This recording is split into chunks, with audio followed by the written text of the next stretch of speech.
Rich Steeves at IT Expo Las Vegas 2013. Joining me now is Alec Schibanoff. He's the Vice President of Marketing at the General Patent Corporation. Alec, welcome to the show. Great to be here. Thanks for having me. So tell us a little bit about the company.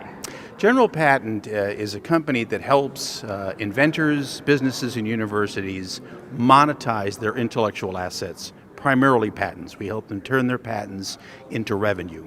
And very often that means enforcing the patent against infringers. We also license the patent. We also have a brokerage unit. We also help companies monetize things like trademarks and copyrights.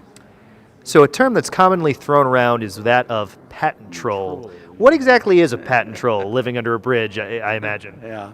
Well, patent troll is a term that the large high-tech companies came up with to somehow belittle the little guys who want to enforce their patents. When IBM sues Motorola for patent infringement, somehow that's okay. And when Apple just recently sued Samsung for patent infringement, somehow that was okay.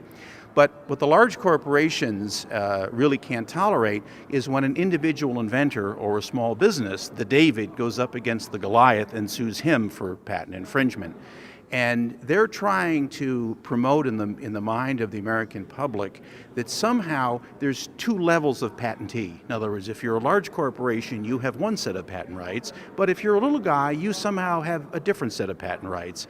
And that's not the way the patent law is written. You know, a patent is a patent. It is an absolute right to prohibit anyone from using, selling, or offering for sale the technology covered by the patent. And so it's really an attempt to really blur the image.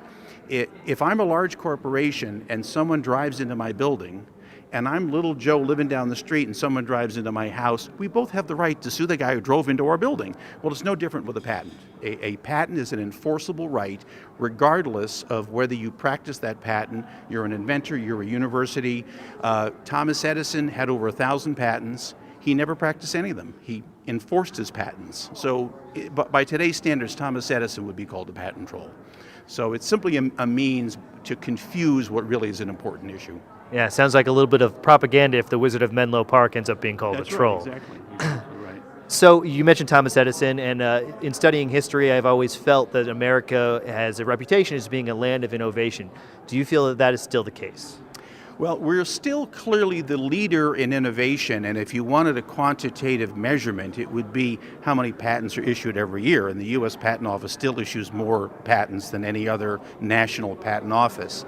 But the reality is that the Asians and the Europeans are catching up with us. You know, they are becoming very innovative, and so we are still the leader in innovation, but that lead has narrowed.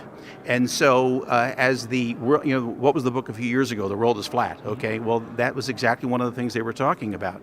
We don't have the lead we used to have. We don't have the easy advantage that we used to have. And so it's going to become increasingly tougher in coming years for us to compete in this global marketplace because we've lost that big lead that we've had.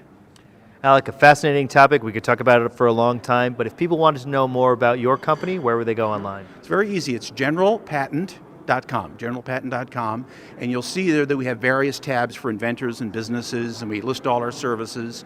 And if you want to contact us, there's a contact us page. So just go to generalpatent.com, and it's all right there. Thank you so much for your time. Oh, thank you.